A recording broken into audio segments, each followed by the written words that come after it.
Se kishim këtë. Kujtim, këtu pra nuk kemi vetëm dyshim, po kemi dhe akuzën, po thua. Tani, ky diskutimi i masave të sigurisë është shumë i gjerë, po unë nuk mendoj se është adekuat për rastin konkret. Se? E para njerë sepse SPAK e ka marrë masat ashtu si që edhe e tham, i ka marrë masat me radhë. I dha statusin e të pandeures zonjës Balluku, nuk mori mas sigurie.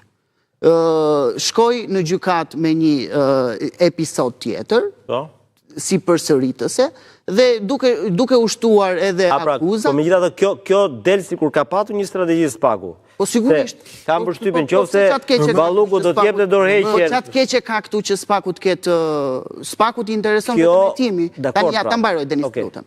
Erdhi erën e dytë me një episod tjetër, tha që vepra penale është konsumuar më shumë se një herë, mendojmë që duhet mas sigurie për shkaqet që i parashikon ligji, rreziku i ikjes apo edhe rreziku i prishjes provave.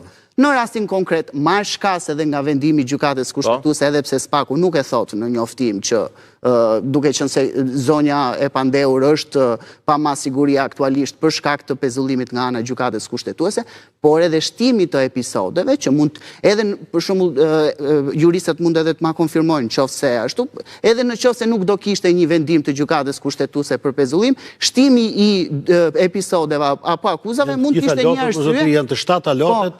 Këto që janë shtuar kujtim janë vetëm dyshime, nuk janë. Jo, është regjistruar. A mund shkoj prokuroria me dyshime në parlament? Kjo është pyetja. Denis, është moment procedural ai nuk është hetim i dyshuar për kryen e kësaj vepre. Dakor, pra. Ky është momenti i parë.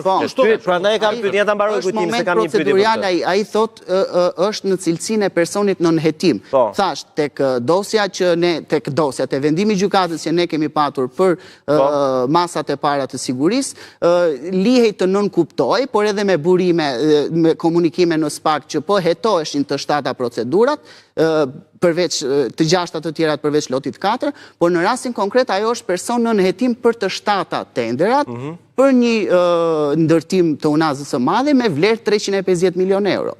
Të kuptohemi. Kështu që në rastin konkret... Ka që shplera unazës madhe, 350? 350 milion euro.